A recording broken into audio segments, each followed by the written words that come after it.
Throughout time, people across the world told each other tales of how they came to be, of heroes and monsters, romance and tragedy, death and rebirth. Mythology helped shape the ancient world, explaining the unexplainable. This is Mythology Unleashed.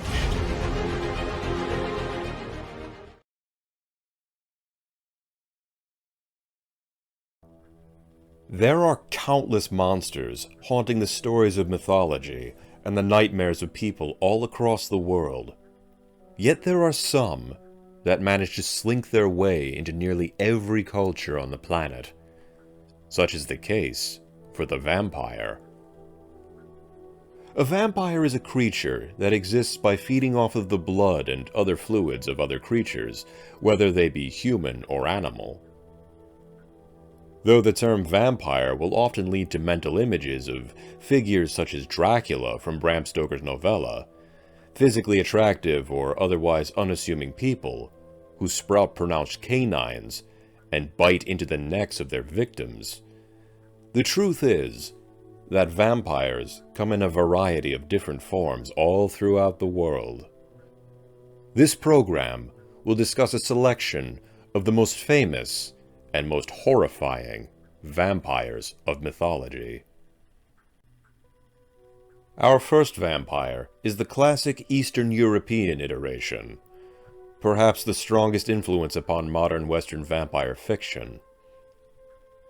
The vampires of Eastern Europe were often depicted as being the revenants of deceased witches, suicide victims, and people who were wicked in life, possessed by a demonic spirit, but may also be created by being bitten by a vampire, drinking vampiric blood, or any other method of dark magic.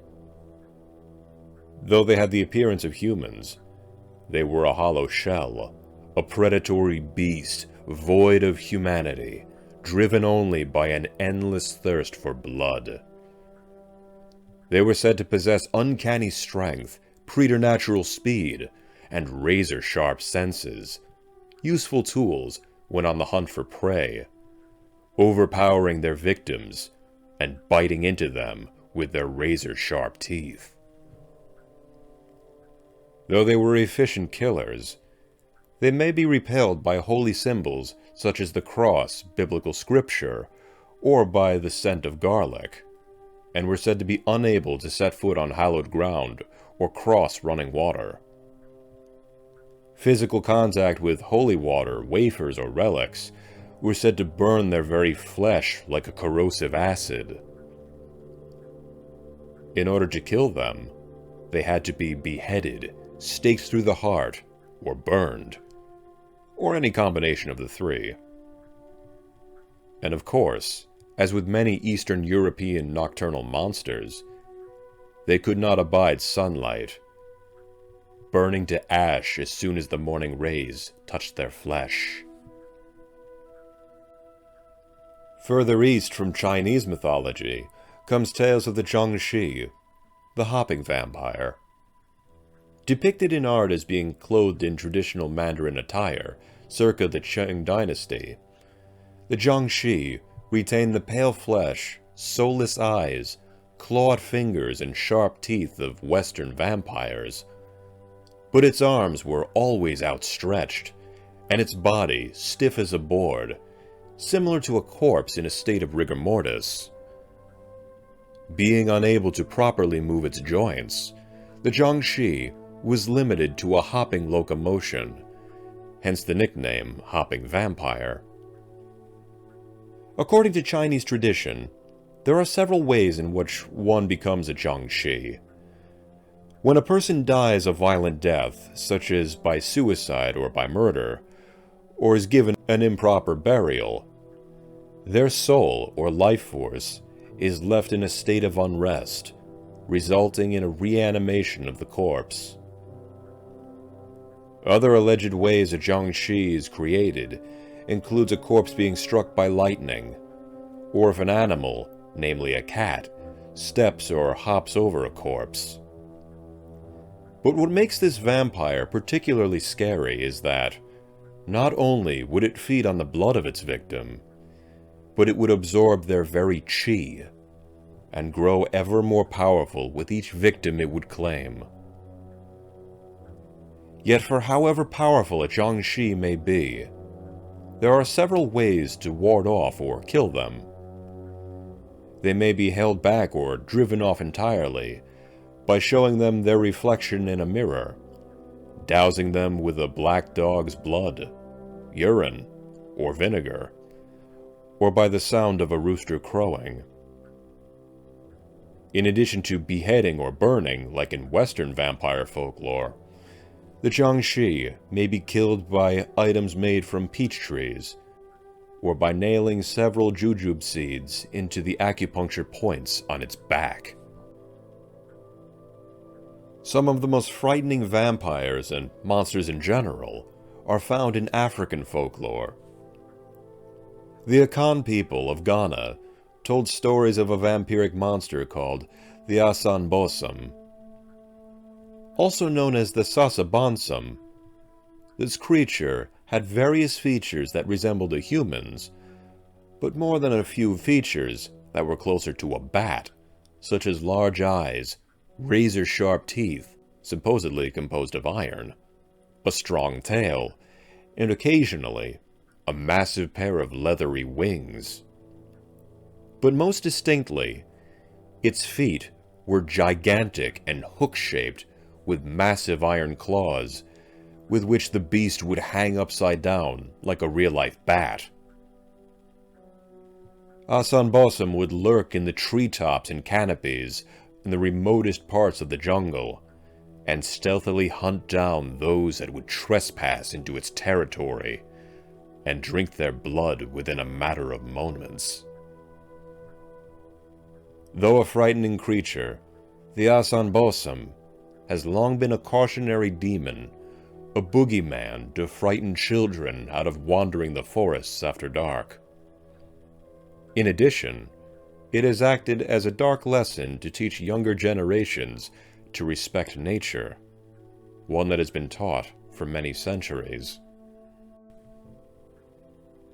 But not all vampire legends are particularly ancient, as America has had more than its fair share in its comparatively short existence. One such case was the tale of Mercy Brown. In the late 1800s, in Exeter, Rhode Island, a case of tuberculosis had stricken the Brown family. The first to succumb to tuberculosis, or consumption as it was called, was Mercy's mother, Mary Eliza, followed by their eldest daughter, Mary Olive, in 1884.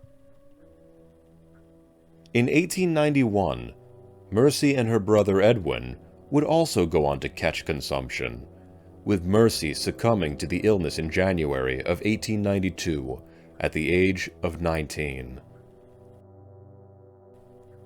Rumor began to circulate among the townsfolk.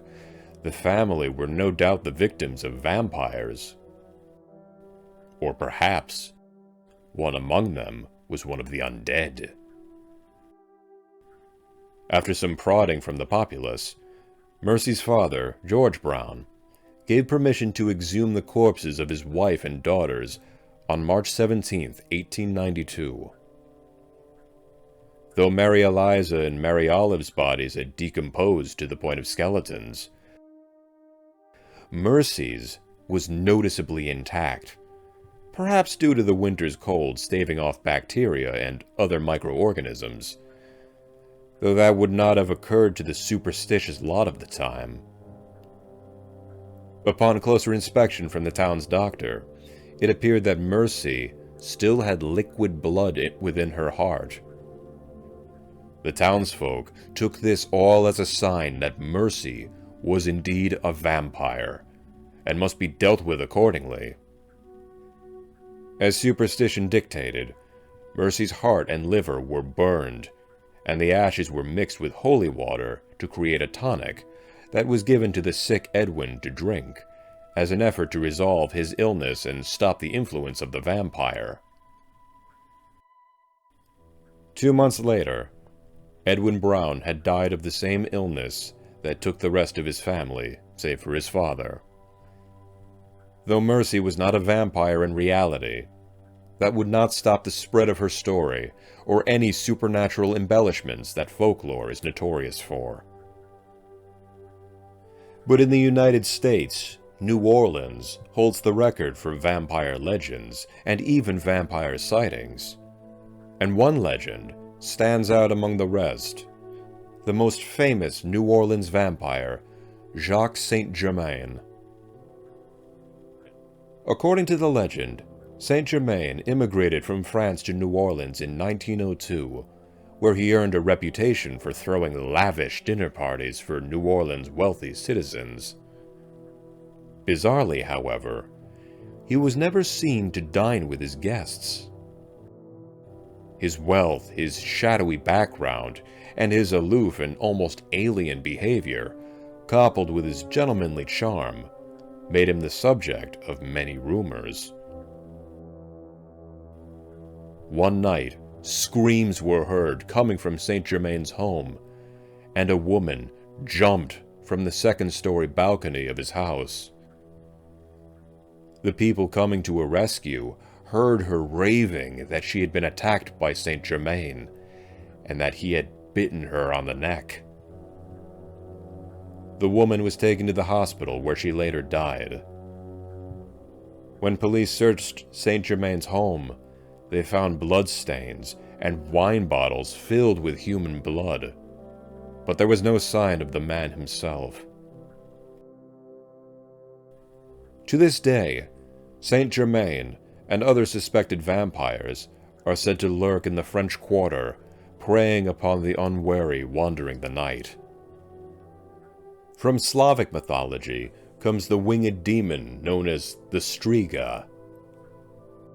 Often shown in a female form, and rarely in the form of a male, the Striga was said to be an ominous, large-headed bird with a human-like face, primate fingers curved into razor-sharp talons, grayish bat-like wings, yellowed eyes, and a long, voracious beak, which was used to drink the blood of its victims or feed on their bodies.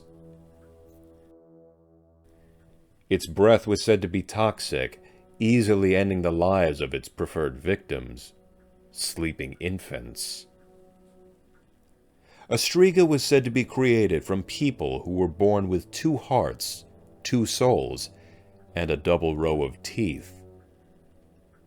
In Slavic belief, the Striga often died at a young age, but when one soul left the body, the other survived to begin its hunt. These accursed beasts were said to fly at night in the form of an owl, and attack nighttime travelers and people who had wandered off into the woods at night, sucking out their blood and eating their entrails. The creature could be recognized by a characteristic blue glow that surrounded its body at night, and their victims could be recognized by their left eye that always remained open in a dead stare. It was possible to defend against the Striga by hanging branches of hawthorn in the window, sprinkling the threshold with water, or giving the blood of a pig to drink. As with many dark vampiric creatures, the Striga could be killed when exposed to sunlight, or when its head was separated from its neck. Aboriginal Australian folklore tells of the Yara-ma-yha-who, a small vampire found within the Pacific forests of the continent. They are strange little monsters, like a blend of a frog and a man, covered in bright red fur, and standing about 4 feet high. Its largest features are its head, mouth, and stomach. They have no teeth in their mouth, and simply swallow their food whole, even prey as large as a grown man. The points of their fingers and the tips of their toes are cup-shaped, like the suckers of an octopus. Yara-ma-yha-whos live mostly in thick, leafy trees, preferably wild fig trees where, rather than hunt for their food, they simply pounce upon a person, place their hands and feet upon the victim, and drain their blood. The Yara-ma-yha-who does not aim to drain all the blood from a body, and leaves a sufficient amount to keep the victim weakened, but alive. After a time, it swallows its prey into its mouth, head first.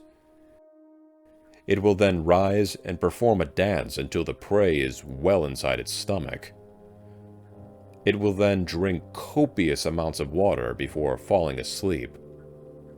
When the creature awakes, it will vomit the remains of its most recent meal, and poke them and tickle them with a stick to ensure the person is not feigning death.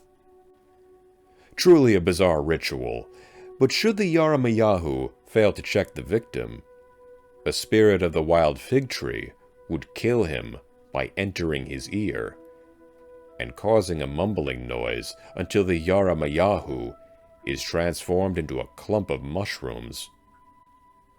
A person who is caught and swallowed by a Yara-ma-yha-who and survives has the potential to run away and live to tell the tale, made easier by the creature's awkward gait. However, it is important not to let a Yara-ma-yha-who swallow you multiple times.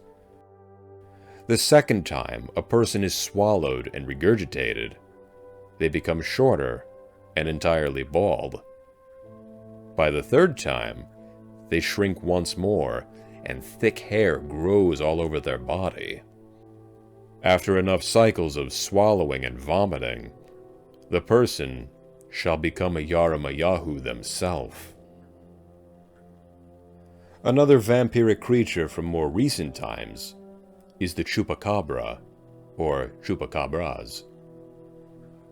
A fascinating cryptid hailing from Puerto Rico and said to be seen throughout the Caribbean, the southwestern United States, and all the way to the southernmost reaches of Central America since the 1990s.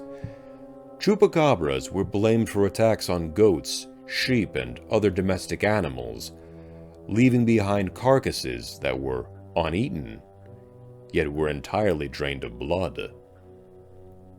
Alleged witnesses in the South described a creature that stood upright and resembled a reptilian kangaroo, with huge red eyes and prominent fangs. While further north, Chupacabra would gain a more mammalian appearance, with alleged witnesses claiming that it looked like a large feral dog, also with burning red eyes and unearthly fangs.